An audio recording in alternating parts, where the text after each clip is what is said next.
আজকে আমরা বানাবো ধোকার ডালনা। এই জন্য আমরা নিয়ে নিয়েছি রাজভোগস ধোকা মশলা মিক্স। এই মশলা মিক্সটা আমরা নুন দিয়ে, সামান্য নুন দিয়ে, জল দিয়ে বেশ কিছুক্ষণ 20 মিনিট ভিজিয়ে রাখতে বলেছে, আমরা বেশ কিছুক্ষণ ভিজিয়ে রেখেছিলাম।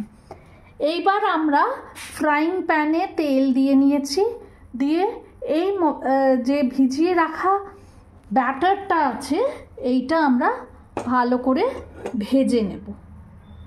এটা দিয়ে দিলাম, দিয়ে আমরা এটা খুব ভালো করে নেড়ে চেড়ে একটা থিক কনসিস্টেন্সির ব্যাটার বানাবো। এইবার আমরা ব্যাটারটা একটা গ্রিসড থালায় নামিয়ে এইভাবে তৈরি করে নিলাম। এইবার এগুলোকে পিস পিস করে আমরা কেটে আমরা ধোকাগুলো বানিয়ে নেব। আমরা এইটা একটা চাকু দিয়ে সুন্দর পিস পিস করে কেটে নিলাম। এবার পিসগুলো আমরা আস্তে আস্তে উঠিয়ে নেব।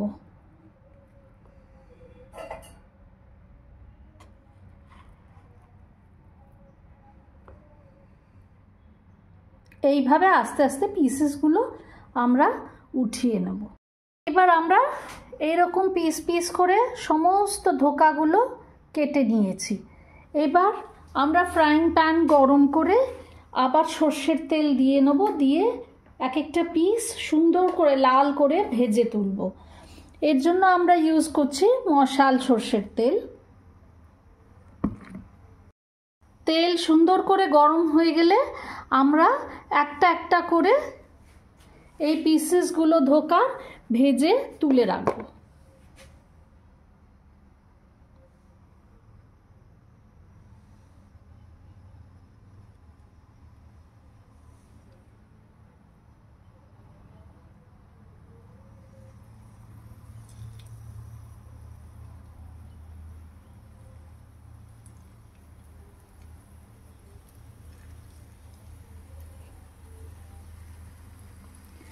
এই যে সুন্দর করে এগুলোকে ভাজবো, ভেজে আমরা তুলে রাখবো। এই যে আমরা সুন্দর করে এইগুলোকে ভেজে নিচ্ছি, লাল করে ভেজে তারপরে তুলে রাখবো।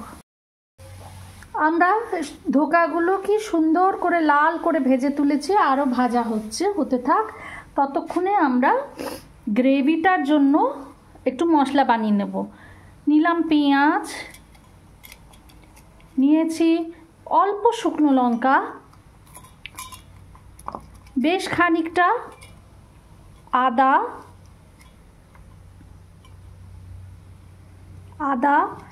একটু কাঁচা হলুদ আমার কাছে ছিল, তাই এমনি হলুদ না দিয়ে একটু কাঁচা হলুদ দিয়ে দিয়েছি, আর দিয়েছি এলাচ।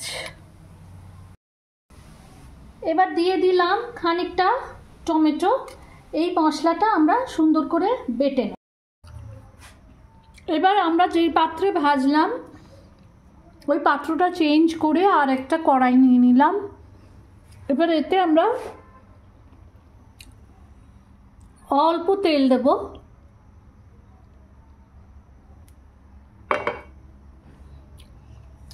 তেলটা গরম হলে আমরা যে মশলাটা বানিয়ে রেখেছি সেই মশলাটা সুন্দর করে ভেজে তুলে নেব। মশলাটা আমরা দিয়ে ভালো করে ভেজে নেব যতক্ষণ না মশলাটা তেল ছাড়ে।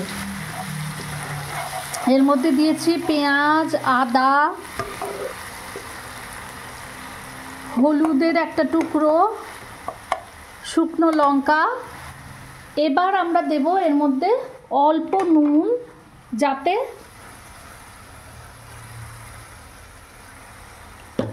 মশলাটা সুন্দর করে ভাজা হয়। হচ্ছে তখন আমরা এতে দিয়ে দিলাম ক্যাচ কোরিয়েন্ডার পাউডার।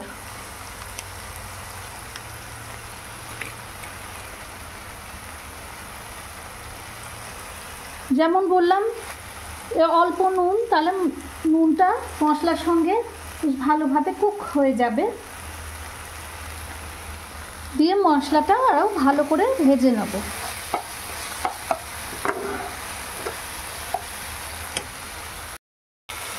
এবার এতে আমরা দেব এমএমএর সিনামন পাউডার,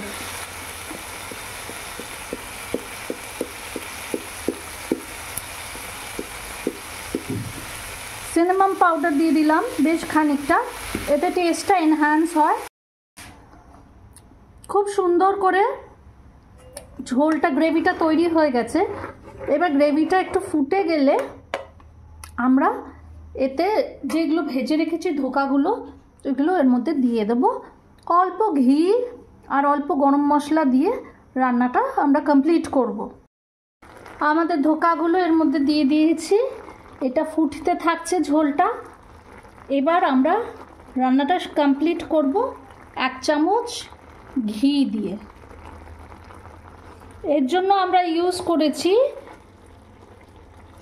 ডেলি খাও, এজিস ডেলি খাও সরের ঘি। রান্নাটা কমপ্লিট করলে হয়ে গেল আমাদের।